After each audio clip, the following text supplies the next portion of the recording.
Welcome to the ACA conference in downtown Manhattan. I'm Jane King. With me is Moritz Sell, longtime investor in closed-end funds, really interesting kind of history in this industry. Just briefly tell me what your history is in closed-end funds.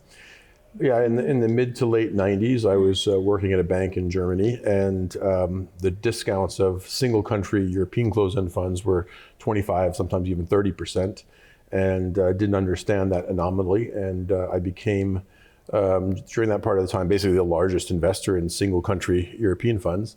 And sort of we recognized that with the advent of the euro, which was going to come into effect at the beginning of 2000, that you know the market would look at single country European funds differently, and people were more interested in pan-European and industry and sector-specific types of investing, and that these retail products for single country funds were likely to go away. And as I became the biggest investor and sort of accumulated my large positions, the only exit liquidity I had was activism and liquidating funds, going on board. So I started running proxy contests, and we were successful in most of them, and I got on board positions, and we at some point in time people just became afraid of us and they'd liquidate before we even have the proxy contest, and it was a very successful strategy. We made an awful lot of money, and and then we sort of branched out into non-European strategies and other things. But that was my formative experience in closed-end funds. And you were with the bank at that time, right? I was working with the Landesbank Berlin, yes. Okay.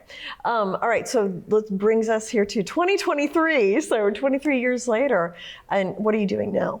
So I sit on a number of boards. I sit on three boards that are managed by Aberdeen Asset Management. I sit on one board called the Swiss Helvetia Fund, which is managed by Schroders, and I'm on another board that has no manager, and it's affiliated with Phil Goldstein and Andrew Dakos of Bulldog, and it is called High Income Fund, BCF. And you're kind of an activist board member. Yeah. Sometimes, I think activist director is what I sometimes activist director. Called. Okay, yeah. As I through my previous history, I was known to many activist investors in the closed-end fund space, and I was often referred and nominated onto other boards, and that's sort of been my role in the ecosystem. So today, where are we with closed-end funds as you see it?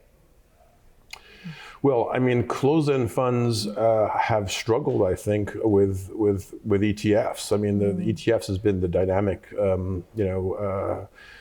sector in the marketplace, and closed-end funds are sort of niche, right?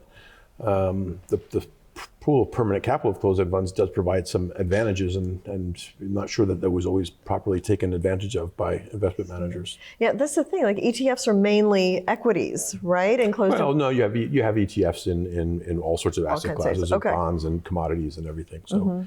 Okay. And then, so how do you see the market right now, just in general, the economy, where we're at, Europe in particular? I know you live in Germany. Yeah. Well, Europe is certainly entering into a recession. For the U.S., it's still sort of an open question of whether it's a soft landing or not. Europe has a much tougher situation right now with the war, with high energy prices, demographics. There's lots of headwinds in Europe. Okay. So what's on your radar screen for 2024? 2024, I like some exotic stuff. I still like some energy infrastructure plays, infrastructure in general. Certain markets I like. Brazil, South America, I think is probably the most interesting market for me, and it's where I'm finding interesting things to do. Okay. Well, thank you so much for sharing your insight. My pleasure. Thanks. Thank you.